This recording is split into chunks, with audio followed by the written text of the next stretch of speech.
Fête de la transfiguration du Seigneur.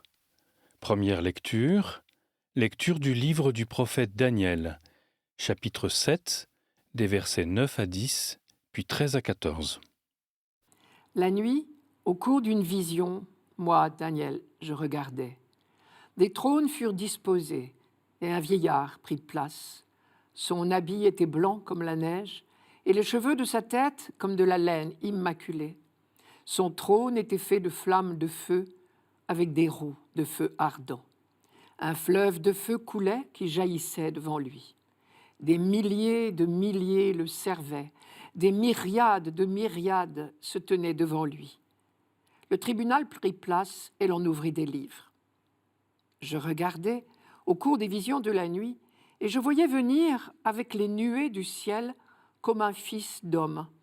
Il parvint jusqu'au vieillard et on le fit avancer devant lui. Et il lui fut donné domination, gloire et royauté. Tous les peuples, toutes les nations et les gens de toutes langues le servirent. Sa domination est une domination éternelle qui ne passera pas, et sa royauté, une royauté qui ne sera pas détruite. Le prophète Daniel nous décrit une véritable scène de couronnement. Cela se passe, nous dit-il, dans les nuées du ciel, c'est-à-dire dans le monde de Dieu.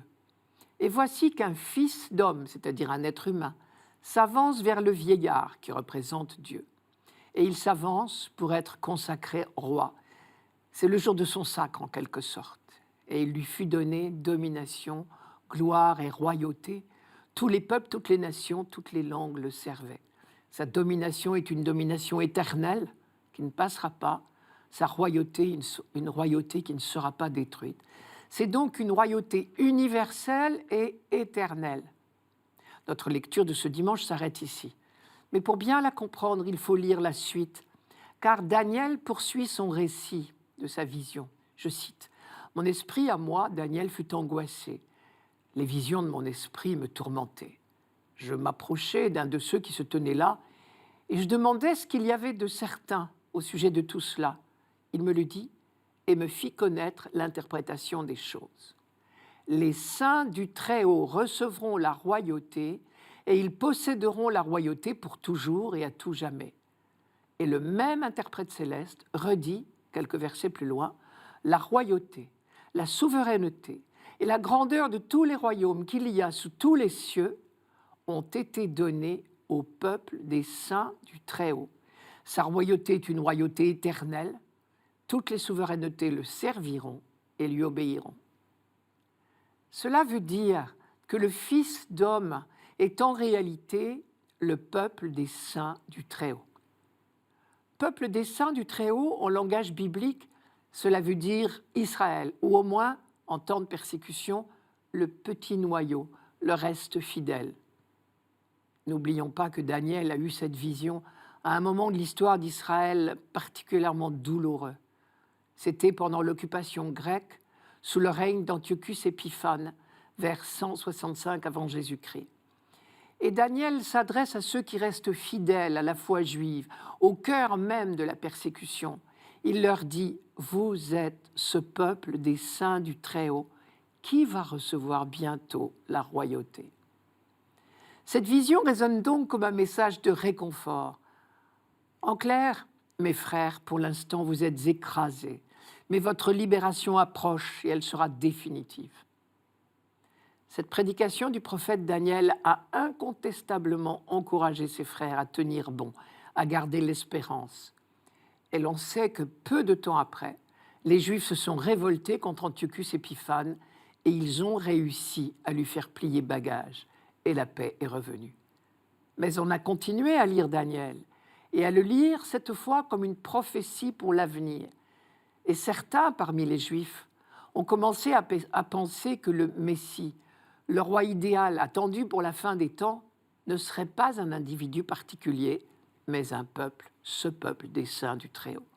À tel point qu'à l'époque de la naissance de Jésus, si tout le monde en Israël attendait impatiemment le Messie, tout le monde ne l'imaginait pas de la même manière. Certains attendaient un homme, d'autres attendaient un Messie collectif qu'ils appelaient le petit reste d'Israël, une expression qui remonte au prophète Amos, ou le Fils d'homme précisément en référence à cette parole du prophète Daniel. Or, voici que Jésus de Nazareth employait très volontiers l'expression « fils de l'homme » et très visiblement à de nombreuses reprises, c'était pour se désigner lui-même. Mais cela posait immédiatement plusieurs questions. Premièrement, si Jésus emploie fréquemment l'expression « fils de l'homme », personne d'autre ne lui attribue ce titre. Or, ce n'est pas par ignorance, car le livre de Daniel était bien connu. Mais justement, s'il était bien connu, on ne pouvait certainement pas reconnaître ce titre à Jésus. Ses contemporains n'étaient évidemment pas tentés d'identifier Jésus de Nazareth, le fils du charpentier, avec le peuple des saints du Très-Haut. Deuxièmement, Jésus a apporté une modification de fond à la représentation classique du Fils de l'homme. Il reprend bien les termes du livre de Daniel. « Toutes les tribus de la terre verront le Fils de l'homme venir sur les nuées du ciel avec puissance et grande gloire. » C'est Matthieu qui rapporte cette phrase. Mais Jésus y ajoute tout un aspect de souffrance. Je cite encore Matthieu. « Le Fils de l'homme sera livré aux grands prêtres et aux scribes. Ils le condamneront à mort et le livreront aux nations païennes pour qu'elles se moquent de lui, le flagellent et le crucifient. » Après sa résurrection, tout est devenu lumineux pour ses disciples. Jésus est le premier-né de l'humanité nouvelle, la tête, et il fait de nous un seul corps. À la fin de l'histoire, nous serons tellement unis à lui que nous serons avec lui comme un seul homme. Avec lui, greffés sur lui, nous serons ce peuple des saints du Très-Haut. Le psaume 96. Le Seigneur est roi, exulte la terre, joie pour les îles sans nombre. Ténèbres et nuées l'entourent, justice et droit sont l'appui de son trône. Quand ces éclairs illuminèrent le monde, la terre le vit et s'affola. Les montagnes fondaient comme cire devant le Seigneur, devant le Maître de toute la terre. Les cieux ont proclamé sa justice et tous les peuples ont vu sa gloire. Tu es, Seigneur, le Très-Haut sur toute la terre. Tu domines de haut tous les dieux. Le Seigneur est roi.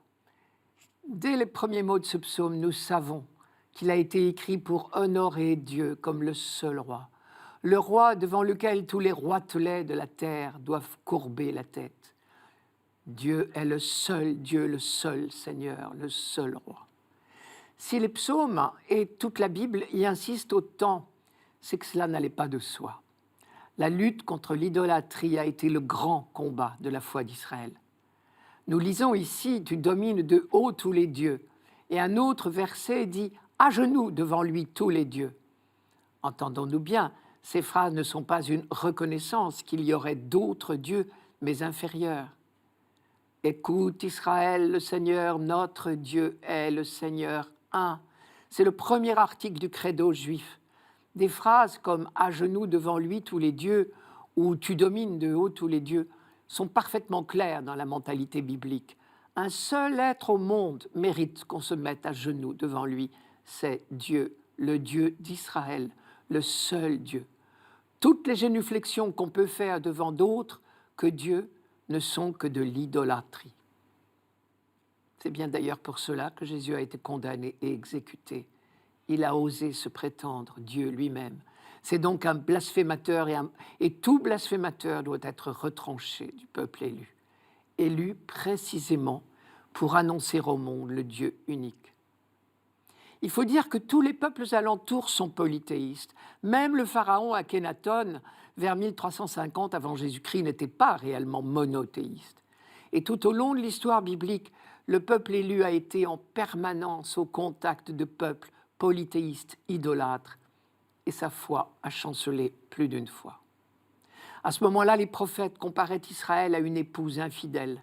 Ils la traitaient d'adultère, de prostituée, mais aussi et en même temps, chaque fois, ils assuraient le peuple élu du pardon de Dieu. Une autre trace dans la Bible de cette lutte contre l'idolâtrie, ce sont toutes les ressources dont les écrivains disposent pour affirmer que Dieu est unique. L'exemple le plus frappant en est peut-être le premier chapitre de toute la Bible, le premier récit de la création, dans le premier chapitre de la Genèse. Ce texte a été écrit par des prêtres pendant l'exil à Babylone, donc au VIe siècle avant Jésus-Christ. À cette époque-là, à Babylone, on croit que le ciel est peuplé de dieux, rivaux entre eux d'ailleurs. Et ceux qui ont décidé de fabriquer l'homme ont bien l'intention d'en faire leur esclave. Le bonheur de l'homme est le dernier de leurs soucis. La création, d'après ce récit, a été faite à partir des restes du cadavre d'une déesse monstrueuse. Et l'homme lui-même est un mélange. Je suis à Babylone, toujours. Il est mortel, mais il renferme une parcelle divine qui provient du cadavre d'un dieu mauvais. Les prêtres d'Israël vont donc se démarquer très fort de ces représentations de Babylone, qui sont aux antipodes du projet de Dieu. Pour commencer, on va répéter que la création n'est que bonne, pas de mélange monstrueux à partir du cadavre d'un Dieu mauvais vaincu. Et c'est pourquoi, génialement, on a inséré ce refrain « Et Dieu vit que cela était bon ». Ensuite, pour bien affirmer qu'il n'y a qu'un Dieu, sans équivoque possible, pour qu'on ne soit pas tenté d'honorer le soleil comme un dieu ou la lune comme une déesse, on ne va même pas les nommer. Le texte dit « Et Dieu fit les deux grands luminaires, le grand luminaire pour présider au jour et le petit luminaire pour présider à la nuit. Ils sont réduits à leur fonction utilitaire, deux ampoules en somme. Les voilà remis à leur place, si l'on peut dire. Et enfin et surtout, Dieu crée l'homme à son image et à sa ressemblance, et il en fait le roi de la création. L'homme à l'image de Dieu, il fallait bien une révélation pour qu'on puisse oser y croire. Ici, dans ce psaume, une autre façon de marquer la grandeur unique de Dieu consiste à décrire de grands bouleversements cosmiques lorsqu'il apparaît. Feu, éclairs, nuages, ténèbres, tremblements de terre. Je cite, « Quand ces éclairs illuminèrent le monde, la terre le vit et s'affola. Les montagnes fondaient comme si devant le maître de toute la terre. » Chaque fois qu'on rencontre une description de ce genre, c'est un rappel de la grande rencontre de Moïse avec Dieu sur le mont Sinaï. Enfin, encore une chose très intéressante dans ce psaume, la juxtaposition des deux parties de la première ligne. Le Seigneur est roi, exulte la terre. Cela veut dire que la royauté de Dieu s'étend à toute la terre, et cela pour le bonheur et l'exultation de toute la terre.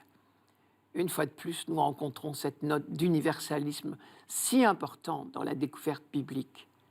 Les cieux ont proclamé sa justice, et tous les peuples ont vu sa gloire. Pourquoi est-ce dit au passé ? Parce que déjà les peuples ont pu voir les merveilles que Dieu a accomplies pour son peuple. Mais on attend le jour où la terre tout entière reconnaîtra enfin vraiment la justice de Dieu. Alors on pourra véritablement chanter « Joie pour les îles sans nombre, tous les peuples ont vu sa gloire ». Et ici, on entend la joie qui habite ce psaume, parce que le projet de Dieu sur l'humanité est un projet de bonheur et de joie. Rappelez-vous, quand il eut achevé la création, je cite, « Dieu vit tout ce qu'il avait fait, et voilà, c'était très bon. » Lecture de la deuxième lettre de Saint Pierre apôtre. Chapitre 1, versets 16 à 19. Bien-aimés, ce n'est pas en ayant recours à des récits imaginaires sophistiqués que nous vous avons fait connaître la puissance et la venue de notre Seigneur Jésus-Christ, mais c'est pour avoir été les témoins oculaires de sa grandeur.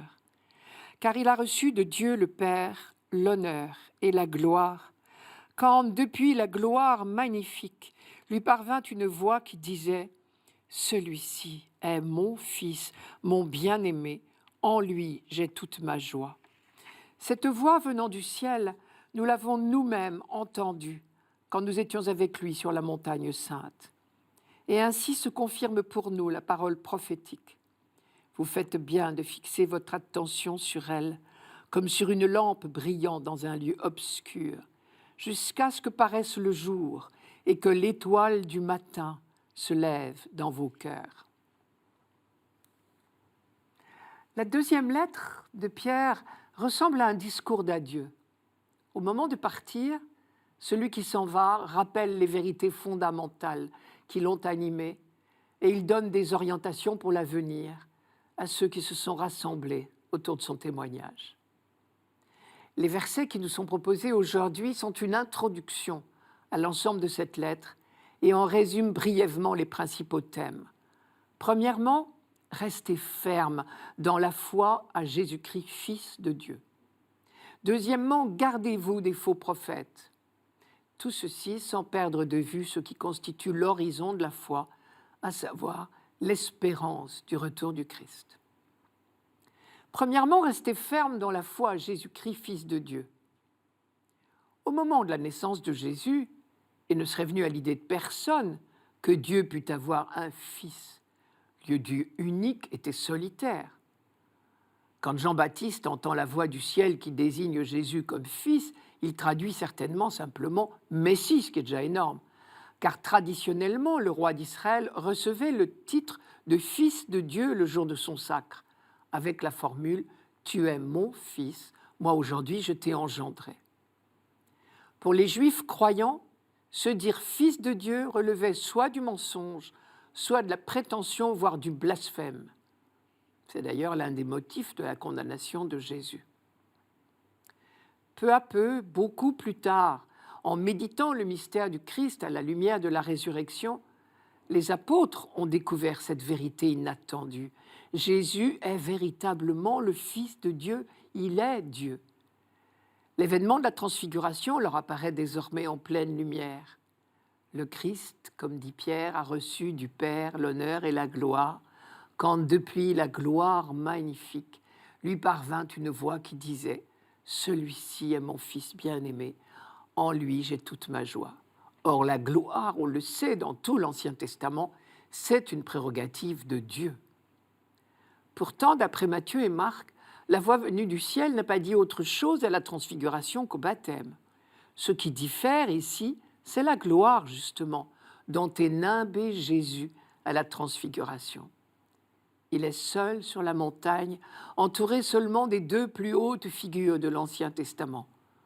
Au baptême, il était noyé dans la foule, mêlé au peuple des pécheurs.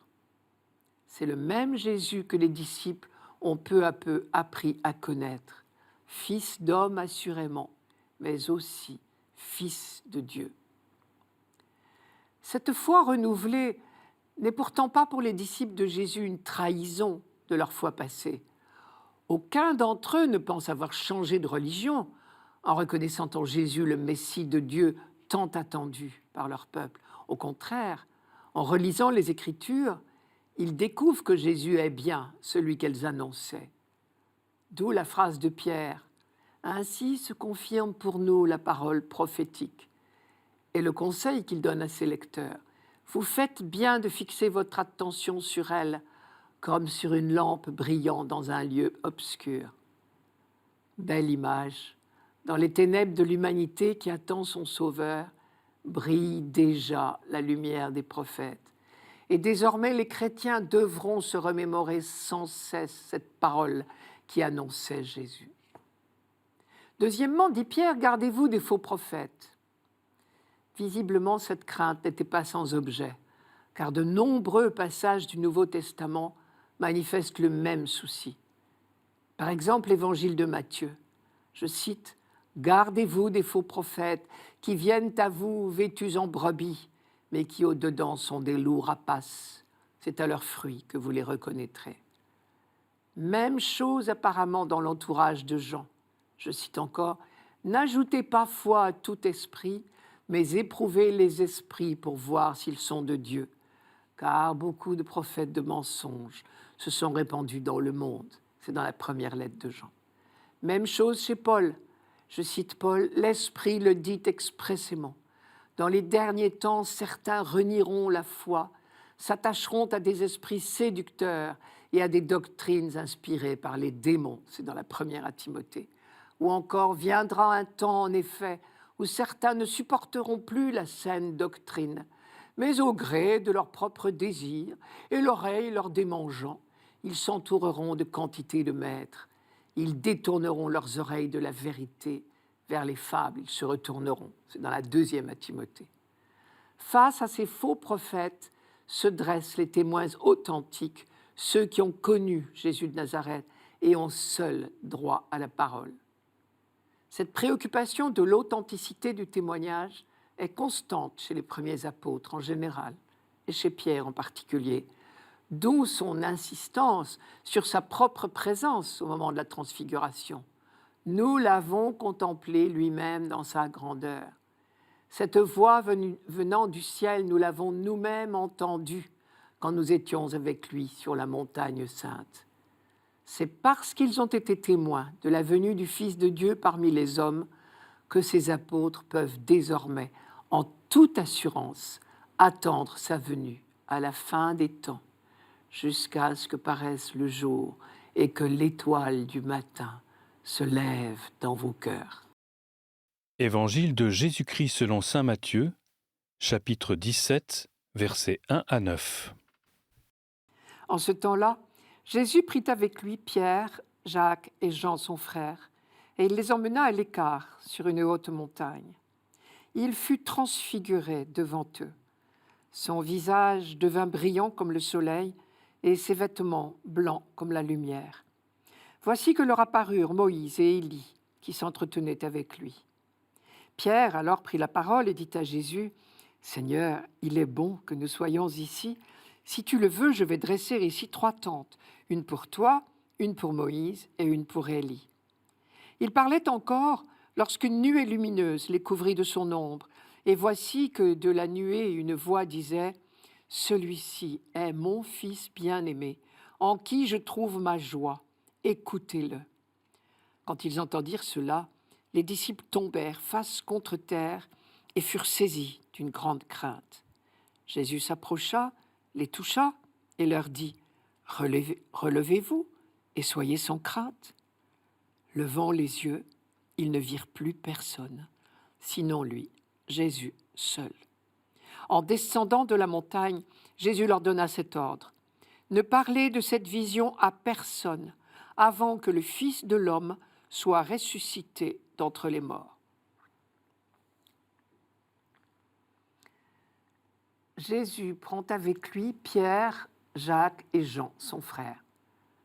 Nous sommes là une fois de plus devant le mystère des choix de Dieu. C'est à Pierre que Jésus a dit tout récemment à Césarée, « Tu es Pierre, et sur cette pierre je bâtirai mon Église, et la puissance de la mort n'aura pas de force contre elle. » Mais Pierre, investi de cette mission capitale au vrai sens du terme, n'est pas seul pour autant avec Jésus. Il est accompagné des 2 frères, Jacques et Jean, les 2 fils de Zébédée. Et Jésus les emmène à l'écart sur une haute montagne. Sur une haute montagne, Moïse avait eu la révélation du Dieu de l'Alliance et avait reçu les tables de la loi, cette loi qui devait éduquer progressivement le peuple de l'Alliance à vivre dans l'amour de Dieu et des frères. Sur la même montagne, Élie avait eu la révélation du Dieu de tendresse dans la brise légère. Moïse et Élie, les 2 colonnes de l'Ancien Testament. Sur la haute montagne de la Transfiguration, Pierre, Jacques et Jean, les colonnes de l'Église, ont la révélation du Dieu de tendresse incarné en Jésus. Celui-ci est mon Fils bien-aimé, en qui je trouve toute ma joie. Et cette révélation leur est accordée pour affermir leur foi avant la tourmente de la Passion. Cette expression « mon Fils bien-aimé, en qui je trouve toute ma joie, écoutez-le » désigne Jésus comme le Messie.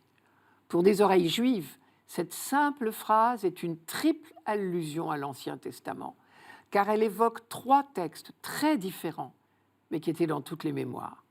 D'autant plus que l'attente était vive au moment de la venue de Jésus et que les hypothèses allaient bon train.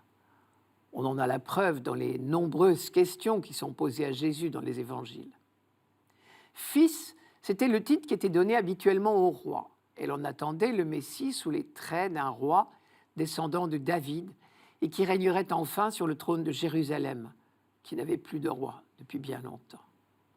Mon bien-aimé, celui qu'il m'a plu de choisir, évoquait un tout autre contexte. Il s'agit des chants du serviteur du livre d'Isaïe. C'était dire que Jésus est le Messie, non plus à la manière d'un roi, mais d'un serviteur au sens d'Isaïe. Écoutez-le, c'était encore autre chose.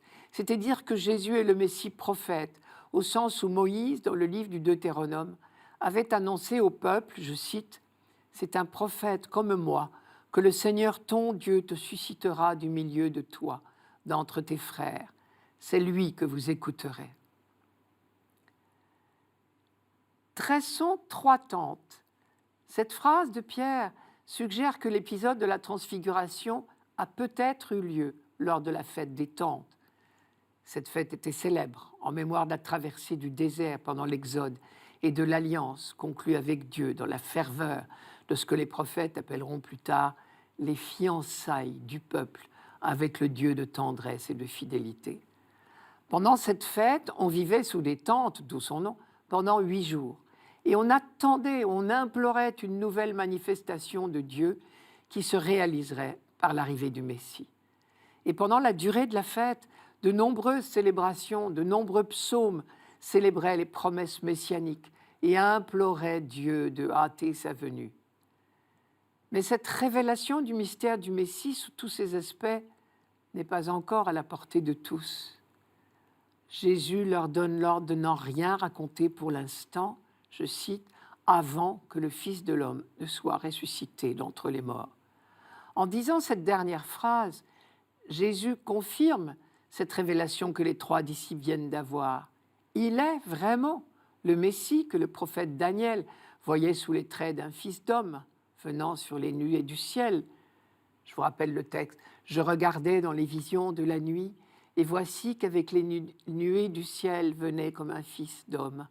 Et il lui fut donné souveraineté, gloire et royauté, et sa royauté ne sera jamais détruite. » Au passage, n'oublions pas que le même Daniel présente le Fils de l'homme non pas comme un individu solitaire, particulier, mais comme un peuple qu'il appelle le peuple des saints du Très-Haut. Mais la réalisation est encore plus belle que la prophétie. En Jésus, l'homme-Dieu, c'est l'humanité tout entière qui recevra cette royauté éternelle et sera éternellement transfigurée. Mais Jésus a bien dit, ne dites rien à personne avant la résurrection. C'est seulement après la résurrection de Jésus que les apôtres seront capables d'en être les témoins.